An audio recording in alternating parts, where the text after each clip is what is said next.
गृह मंत्रालय ने ये बहुत बड़ा फैसला लिया है, आदेश जारी कर दिया है। पीएफआई पर 5 साल के लिए प्रतिबंध लगा दिया गया है। लगातार छापामार कार्रवाई की जा रही थी, एनआईए की टीम की तरफ से ये कार्रवाई की जा रही थी और कल भी 9 राज्यों में कई ठिकानों पर एनआईए की टीम पहुंची, एटीएस के साथ मिलकर और वहां की लोकल पुलिस के साथ मिलकर तफ्तीश की गई, जांच की गई, पड़ताल की गई और टेरर लिंक के सबूत मिलने के बाद अब पीएफआई पर 5 साल का प्रतिबंध लगा दिया गया है। हमारे सहयोगी विकास भदौरिया हमारे साथ लगातार जुड़े हुए हैं। विकास, पीएफआई और उससे जुड़े संगठनों पर बैन लगाना बेहद जरूरी हो गया था, क्योंकि अगर हम पिछले दिनों की और पिछले कुछ सालों की बात करें तो कई ऐसे मामले सामने आए जिसमें पीएफआई कनेक्शन निकलकर सामने आया था, लेकिन इंतजार था किसी एक बड़े फैसले का जो कि आज सामने आया।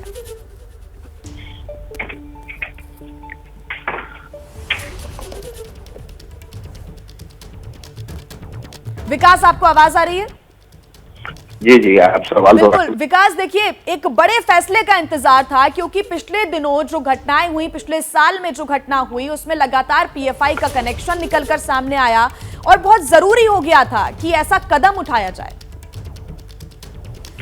बिल्कुल, ये बहुत जरूरी हो गया था केंद्र सरकार की तरफ से, और केंद्र सरकार को लगातार ऐसे सबूत मिल रहे थे। देखिए, केवल देश में रहकर एक संगठन के लिए गतिविधि चलाना, अपने समाज के उत्थान के लिए गतिविधियां करना अलग मसला था, लेकिन पीएफआई इससे बहुत आगे निकल गया था। वो मुस्लिम समुदाय में उसने कैंपस फ्रंट ऑफ इंडिया की स्थापना की थी, जो उसकी स्टूडेंट विंग थी, जो छात्र विंग थी, और कैंपस फ्रंट ऑफ इंडिया छात्रों के बीच जाकर उनको भड़काता था, बरगलाता था।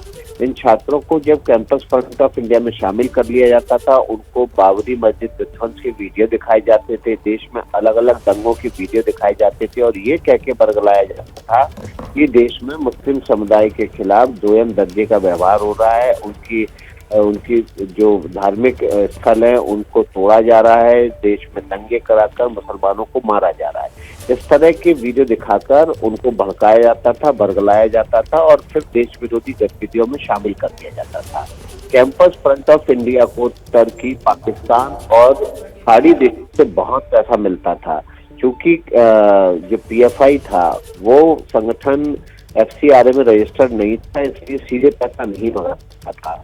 इसलिए संगठन अवैध तरीके से हवाला के जरिए पैसा मंगाता था। केरल और कर्नाटक इसके सबसे बड़े गढ़ थे, जहां पर खाड़ी देशों से हवाला के जरिए पैसा आता था। इस पैसे का इस्तेमाल देश में दंगे कराने, मुस्लिम समुदाय। बिल्कुल विकास,